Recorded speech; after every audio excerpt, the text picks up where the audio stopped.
Subscribe करंतु एबे आम चैनल को प्रेस करंतु बेल आइकन को जहा द्वारा लेटेस्ट वीडियो रो नोटिफिकेशन आपण माननकु सर्वप्रथमे मिल जिवो। नमस्कार बंधुगण आपण माननकु आम यूट्यूब चैनल को स्वागत।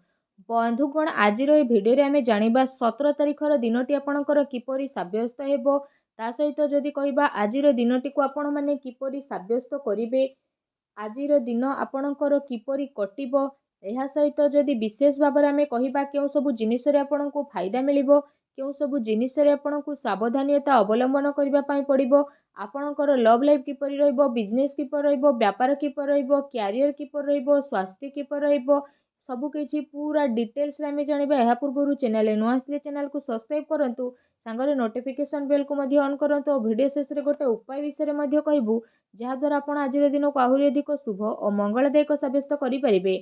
तो आसंतु जानिबा कि 17 तारिखर दिन आपणकर किपरि साब्यस्त हेबो केउ प्रकारर आजिर दिन को आपण प्लानिंग करिवे आसंतु जानिबा किपरि रहिबो आपणको पई आजिर दिन। जदि सबुठारु प्रथमे आमे आपण मानकु कहिबु कि कोन आपणको पई आजि पॉजिटिव रहिबा पई जाउछि जदि विशेष भाबरे आमे आपण मानकु कहिबु तो फ्रेंड्स आजि विद्यार्थी मानकु इंटरव्यू आ कैरियर संबंधित परीक्षा रे सफलता मिलिबार पूरा संभावना बनुछि। सेथिपई निजर पाठ पढ़ा प्रति एकाग्रचित्त आपण रुहंतु। आपणकर संतुलित दिनचर्या कारणरू अधिकतर काम आपणकर समय सह पूरा मध्य हेबो। ता सहित जदि कहिबा कोनोसी धार्मिक प्रवृत्तिर व्यक्तिଙ୍କ द्वारा आपणकर साक्षात मध्य आपणकर विचार धारे सकारात्मक परिवर्तन नेकी आसीबो तथा जीवन सह जड़ित प्रत्येक कार्य को करिबारे बहुत भल नजरिया आपणको विशेष भाबरे प्राप्त हेबो। आर्थिक स्थिति मध्य आपणकर काफी भल रहिबो। ता सहित संपर्कीयों सहित मनोरंजन संबंधित प्रोग्राम आपणकर बनिबो आउ संबंधरे घनिष्ठता मध्य आसीबो। पूर्व किछि टाइम रु जेउ कार्य प्रति विशेष भाबरे आपण परिश्रम करूथुले तो से सबुर शुभ परिणाम आशा ठारू अधिक आपणको प्राप्त हेबो। धार्मिक कार्य प्रति आपणकर विशेष भाबरे रुचि बढ़िबो। पूर्व किछि समय रु जेउ कार्य रे आपणकर रोकावट आसुथुला तो से सबु कार्य आपणकर बहुत ही शीघ्र आसान उपाय रे समाधान मध्य होई जिवो। वस्त्र आभूषण जेपरि किणाकिणी रे आपण आपणको टाइम को स्पेंड करिवे समय आपणको सपक्ष रे जिवो तेणु तार सम्मान करंतु। कोनोसी शुभ समाचार मिलिबा कारणरू घर परिवार रे खुशीर माहौल देखिबाकू मिलिबो। आपणको परिश्रम द्वारा कोनोसी महत्वपूर्ण कार्य मध्य आपणकर संपन्न हेबो। आपणको योग्यता एवं क्षमता उपरे परिवार सदस्य माने गर्व अनुभव करिवे। कोनोसी अविश्वसनीय व्यक्तिंकर परामर्श आउ सहयोग आपणकर हजि जाइथिबा प्रतिष्ठा को पुणी थरे हासिल करिवो जहा द्वारा आपणकर आत्मविश्वास रे वृद्धि हेबो। ता सहित घरे कोनोसी धार्मिक आयोजन मध्य आपणकर संपन्न हेबो। ଏହା ସହିତ ଏ ଦିନ ଆପଣଙ୍କ ପାଇଁ ବହୁତ ହି ଭଲ ଦିନ ସିଦ୍ଧ ହେବ। ଏ ଦିନ ଆପଣଙ୍କୁ ନୂଆ ନୂଆ ସଫଳତା ମିଳିବାର ବିଶେଷ ଭାବରେ ଅନେକ ହିଁ ଯୋଗ ବନୁଅଛି। ଆସନ୍ତୁ ଜାଣିବା ଏ ଦିନରେ ଆପଣଙ୍କ ପାଇଁ କ'ଣ ନେଗେଟିଭ୍ ରହିବ। ଯଦି କହିବା ଫ୍ରେଣ୍ଡସ୍ଙ୍କ ସହିତ ଏ ଦିନରେ ଅଯଥା ବୁଲାବୁଲିରେ ଆପଣ ଆପଣଙ୍କର ଟାଇମ୍କୁ ବ୍ୟର୍ଥ କରନ୍ତୁ ନାହିଁ। ନିଜର ଶାରୀରିକ ଊର୍ଜାକୁ ବନେଇକି ରଖନ୍ତୁ। ଅଳସ୍ୱାମୀରେ ମନୋରଞ୍ଜନରେ ସମୟ ବ୍ୟତୀତ କରିବା ଠାରୁ ବନୁଥିବା କାର୍ଯ୍ୟରେ ଆପଣଙ୍କର ରୋକାବଟ ମଧ୍ୟ ଆସିପାରେ। ନିଜର ମହତ୍ୱପୂର୍ଣ୍ଣ ଦସ୍ତାବିଜକୁ ସମ୍ଭାଳିକି ରଖନ୍ତୁ। କେହି ଏହାର ଭୁଲ ବ୍ୟବହାର ମଧ୍ୟ କରିପାରେ। ତା ସହିତ ଏ କାରଣରୁ ଯଦି କହିବା ଆପଣଙ୍କର ସ୍ୱାଭିମାନ ଉପରେ ଆଘାତ ମଧ୍ୟ ପହଞ୍ଚିପାରେ। ସନ୍ତାନଙ୍କର ଗତିବିଧିରେ କଡ଼ା ନଜର ରଖନ୍ତୁ। ପିଲାଙ୍କର ସମସ୍ୟାକୁ ଶାନ୍ତିପୂର୍ଣ୍ଣ ଭାବରେ ସୁଲଝାନ୍ତୁ। ତାଙ୍କୁ ରାଗିବା ବା ତାଙ୍କ ଉପରେ କ୍ରୋଧ କରିବା ଦ୍ୱାରା ତାଙ୍କ ଭିତରେ ଅହଙ୍କାର ଭାବ ଉତ୍ପନ୍ନ ମଧ୍ୟ ହୋଇପାରେ। କାଳ୍ପନିକ କଥା ଉପରେ ଅଧିକ ଧ୍ୟାନ ନ ଦେଇକି ଯଥାର୍ଥ ଉପରେ ଆପଣ ବିଶ୍ୱାସ କରନ୍ତୁ, କିନ୍ତୁ ଧ୍ୟାନ ରଖନ୍ତୁ କି କୌଣସି ବି କାର୍ଯ୍ୟକୁ କରିବା ପୂର୍ବରୁ ତାର ଭଲ ମନ୍ଦ ଜିନିଷ ଉପରେ ଆପଣ ବିଚାର କରିବାର ଅତି ଆବଶ୍ୟକତା ରହିଛି, କାରଣ କିଛି ଭୁଲ ହେବାର ସମ୍ଭାବନା ମଧ୍ୟ ଲାଗୁଛି।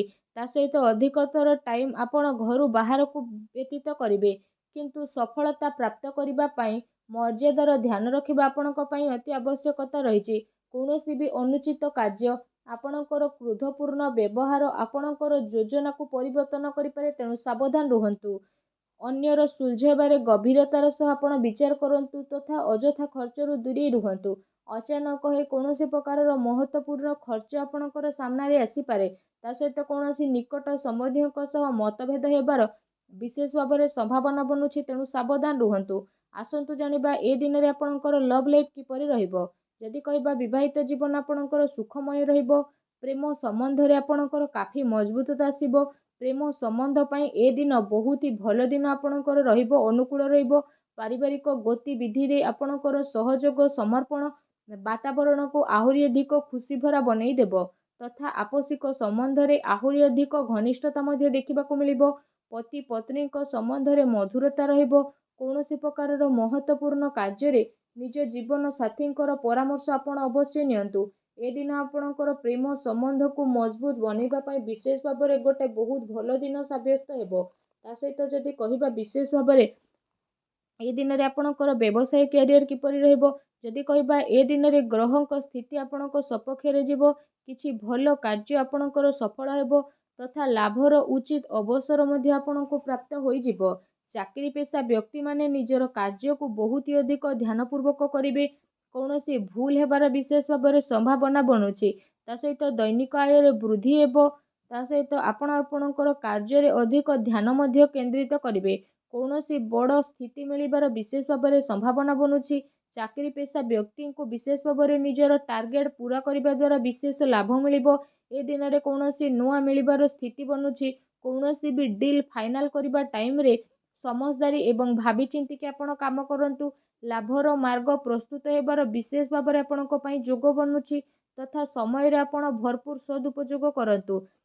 ବ୍ୟବସାୟିକ ଗତିବିଧି ଆପଣଙ୍କର ସୁଚାରୁ ରୂପରେ ଚାଲିବ, କିନ୍ତୁ ଚାକିରି ପେଶା ବ୍ୟକ୍ତି ବିଶେଷଙ୍କୁ ନିଜର କାର୍ଯ୍ୟ ପ୍ରତି ବିଶେଷ ଭାବରେ ସାବଧାନ ରହିବାର ଆବଶ୍ୟକତା ରହିଛି।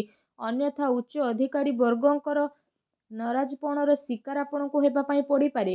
ବ୍ୟବସାୟିକ ବିଚାର ସମ୍ବନ୍ଧିତ ରୂପରେଖା ଉପରେ କୌଣସି ପ୍ରକାରର କାର୍ଯ୍ୟକୁ ଆପଣ ସ୍ଥଗିତ କରନ୍ତୁ। ଆର୍ଥିକ ସାଧନରେ ଏ ଦିନରେ ଆପଣଙ୍କର ବୃଦ୍ଧି ହେବ। କୌଣସି ପ୍ରକାରର ଅନୁଚିତ କାର୍ଯ୍ୟକୁ କରିବାଠାରୁ ଆପଣଙ୍କୁ ଦୂରେଇ ରହିବାର ରହିଛି। ତା ସହିତ ପ୍ରପର୍ଟି ସମ୍ବନ୍ଧିତ କାର୍ଯ୍ୟରେ ପେପର ୱାର୍କରେ ଆପଣ ଅଧିକ ଧ୍ୟାନ ଦିଅନ୍ତୁ। ଟିକେ ସାବଧାନତା ଆପଣଙ୍କୁ କୌଣସି ବଡ଼ ମୁସିବତରେ ମଧ୍ୟ ପକାଇ ପାରେ। ଚାକିରି ପେଶା ବ୍ୟକ୍ତିବିଶେଷଙ୍କୁ ଯଦି କହିବା ଉଚ୍ଚ ଅଧିକାରୀ ବର୍ଗ ପ୍ରସନ୍ନ ମଧ୍ୟ ରହିବେ। ପ୍ରମୋସନ ମିଳିବାର ମଧ୍ୟ ବିଶେଷ ଭାବରେ ଯୋଗ ଆପଣଙ୍କ ପାଇଁ ବନୁଛି। ଆସନ୍ତୁ ଜାଣିବା ଏ ଦିନରେ ଆପଣଙ୍କର ସ୍ୱାସ୍ଥ୍ୟ କିପରି ରହିବ। ଯଦି କହିବା ଆପଣ ଏ ଦିନରେ ବାହନ ଆଦି କିଣାକିଣି ଟାଇମରେ ଆଘାତ ଲାଗିବାର ବିଶେଷ ଭାବରେ ସମ୍ଭାବନା ବନୁଛି। ସେଥିପାଇଁ ଆପଣ ଅତ୍ୟଧିକ ସାବଧାନ ରୁହନ୍ତୁ। ଏମିତିରେ ଆପଣଙ୍କ ସ୍ୱାସ୍ଥ୍ୟ ବହୁତ ହି ଭଲ ରହିବ। ତା ସହିତ ନିଜ ସ୍ୱାସ୍ଥ୍ୟକୁ ଭଲ ରଖିବା ପାଇଁ ଆପଣ ପ୍ରତ୍ୟେକ ଦିନ ଯୋଗ କରନ୍ତୁ, ବ୍ୟାୟାମ କରନ୍ତୁ ଏବଂ ସୁସ୍ଥ ରୁହନ୍ତୁ। ଆସନ୍ତୁ ଜାଣିବା ଆପଣଙ୍କ ପାଇଁ କ'ଣ ବିଶେଷ ଉପାୟ ରହିଛି।